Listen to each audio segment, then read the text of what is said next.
તો નમસ્કાર મિત્રો, સ્વાગત છે તમારું વેધર ઓફ ઇન્ડિયા ચેનલમાં। આજની હવામાન અપડેટમાં હું છું ગૌરવ રાણીંગા। સૌથી પ્રથમ વાત કરી લઈએ, ગઈકાલે ભારતીય હવામાન વિભાગે જુલાઈ મહિના માટે વરસાદનું પ્રોબેબિલિટી ફોરકાસ્ટ આપ્યું છે, એટલે કે સંભાવનાની જે શક્યતાઓ હોય છે, વરસાદ કેટલો પડશે, વધુ પડશે, ઓછો પડશે, તેના વિશેનું ફોરકાસ્ટ આપ્યું છે। અને આ ફોરકાસ્ટમાં જોઈએ તો ગુજરાત માટે હવામાન વિભાગ દ્વારા સારી આગાહી કરવામાં આવી છે તેમ કહી શકાય। લગભગ મોટા ભાગના ગુજરાતમાં આ ચોમાસા દરમિયાન વરસાદ નોર્મલ અથવા નોર્મલથી નજીક અથવા અમુક સ્થળે નોર્મલથી વધુ પડે તેવી સંભાવના દર્શાવી છે। દક્ષિણ ગુજરાત માટે નોર્મલથી વધુ વરસાદ પડવાની વધુ સંભાવના છે। પશ્ચિમ સૌરાષ્ટ્રના વિસ્તારોમાં પણ જુલાઈ મહિનામાં નોર્મલથી વધુ વરસાદ પડવાની વધુ સંભાવના, બાકીના સૌરાષ્ટ્રમાં પણ નોર્મલથી થોડો વધુ વરસાદ પડે તેવી સંભાવના। ગુજરાત રિજિયનમાં મધ્ય પૂર્વ ગુજરાતમાં નોર્મલ વરસાદની વધુ સંભાવના, કચ્છમાં કાંઠા વિસ્તારો, દક્ષિણ કચ્છમાં નોર્મલથી થોડો વધુ, મધ્ય કચ્છમાં નોર્મલ અને ઉત્તર કચ્છના અમુક વિસ્તારોમાં નોર્મલથી થોડો ઓછો વરસાદ પડે તેવી સંભાવના દર્શાવી છે।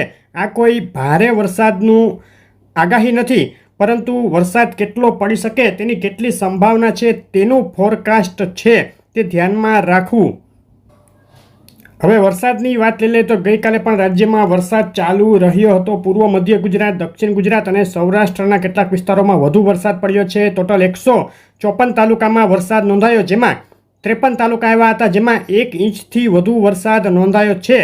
તાપી જિલ્લાના વ્યારામાં 3.82 ઇંચ, જામનગરના કાલાવાડમાં 3.2 ઇંચ, પંચમહાલ, પોરબંદર, વલસાડ, સુરત, જૂનાગઢ અને રાજકોટ જિલ્લાના અમુક વિસ્તારો તેમજ પંચમહાલ, જામનગર, દેવભૂમિ, દ્વારકાના કચ્છના વિસ્તારોમાં 1 થી લઈ અને 2.5 ઇંચ સુધીનો વરસાદ અમુક વિસ્તારોમાં નોંધાયો છે। સેટેલાઇટ પિક્ચર ઉપર નજર કરીએ, છેલ્લી 24 કલાકનું સમગ્ર ભારતનું સેટેલાઇટ પિક્ચર અત્યારે તમે જોઈ રહ્યા છો।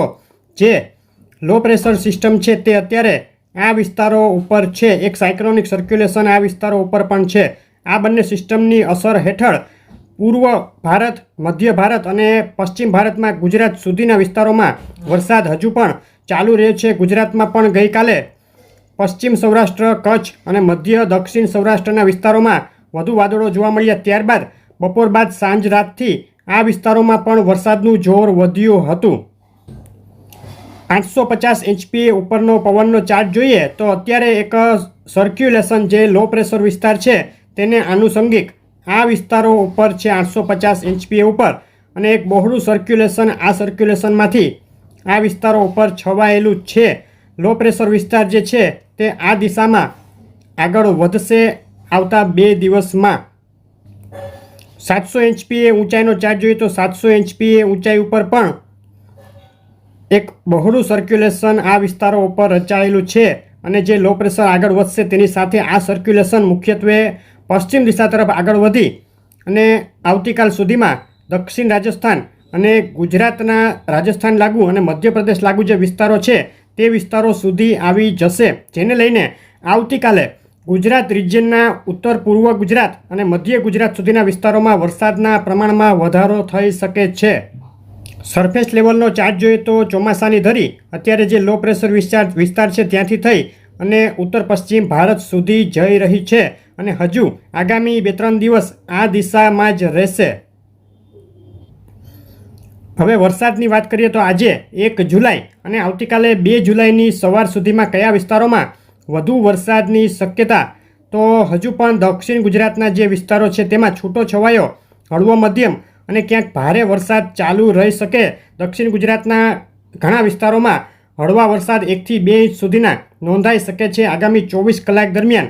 ઉત્તર પૂર્વ ગુજરાતની વાત કરીએ તો પંચમહાલ, દાહોદ, મહીસાગર, અરવલ્લી, સાબરકાંઠા, મહેસાણા, ગાંધીનગર, ખેડા અને દાહોદ આ વિસ્તારોમાં આવતી 24 કલાક આવતીકાલ સવાર સુધીમાં છૂટો છવાયો મધ્યમથી ભારે વરસાદ અમુક સ્થળે પડી શકે।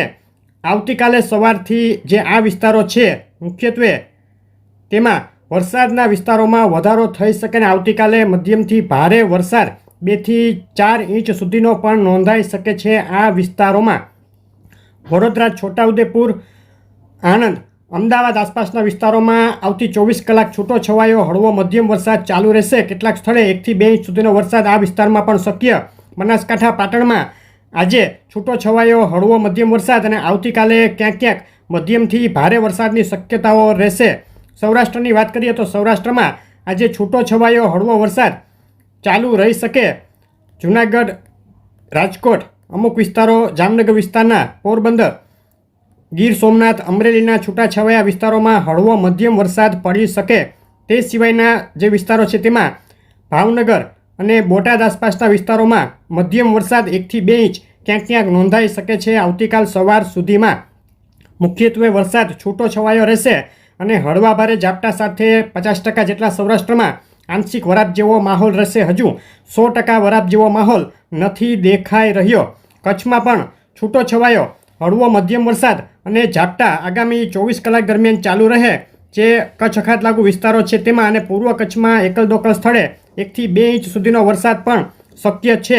મોટાભાગના વિસ્તારોમાં ઝાપટા સાથે 50% જેટલા વિસ્તારોમાં આંશિક વરાપનો માહોલ રહી શકે. આવતીકાલ સવાર સુધીની અને આવતીકાલની પણ અપડેટ, આગળની અપડેટ જોવા માટે વિડીયો લાઇક શેર કરી ચેનલ સબસ્ક્રાઈબ કરવાનું, ફેસબુકના મિત્રો પેજ ફોલો કરવાનું ભૂલશો નહીં. આભાર.